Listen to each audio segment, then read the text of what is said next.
I'm in the middle of the former Yes Car Credit showroom on Hyde Road in West Gorton. On Saturday night, about 500 young people gathered here for a rave. Police broke it up, but some people who were there accused them of brutality. I got hit in the back of the leg. By what? By a kosh, and I've got a massive bruise, like. Well, you were at an illegal rave. Do you think you sort of, you shouldn't have been here? Well, not really. We probably shouldn't have been here, but at the end of the day, the police had people moving. Everyone was on the way home, and they still used violence. The police were called here at about 11:20 on Saturday night. Some of the youths threw stones at them, and the police had to call for reinforcements. They made 4 arrests. Whilst the police were trying to shut it down, about 500 people managed to get in whilst they were doing it, and then the atmosphere just got a bit nasty. The police started getting violent, and they brought dogs in and had batons, and a few of my friends got bit by dogs and hit by a baton and stuff like that. I've just walked in here about 18 hours later, completely unchallenged, through an open door. I walked around the site with local councillor Jackie Piercy. She was amazed there was no security there.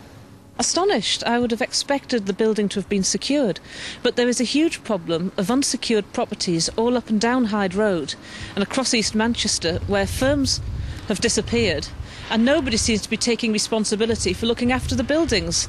They're an eyesore, they're dangerous, and they can attract events such as this. The area around Hyde Road is full of empty properties like this one and like this one where the rave happened, and many of them are broken into. This isn't safe. This is horribly dangerous. The building's been empty for years. We don't even know how secure the roof is or any of it. It could have been a disaster.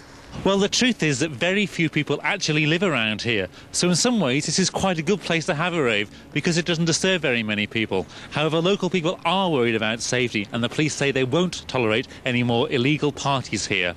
Richard Butt, Channel M News. Thank you, Richard. We've also had this email from A-level student Kate Williams, who is also accusing the police of brutality. She says, "I admit there was some shameful behaviour from the ravers, predominantly kids on the Hyde Road, but the problem was instigated by police brutality. Children were attacked with truncheons for not getting out of the way quick enough.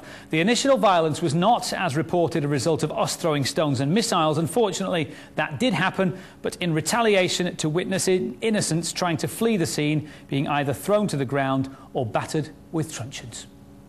Coming up later in the programme, Byron gets his big break. Tap your chin, tap your head, bring it down, shoulders. Excellent.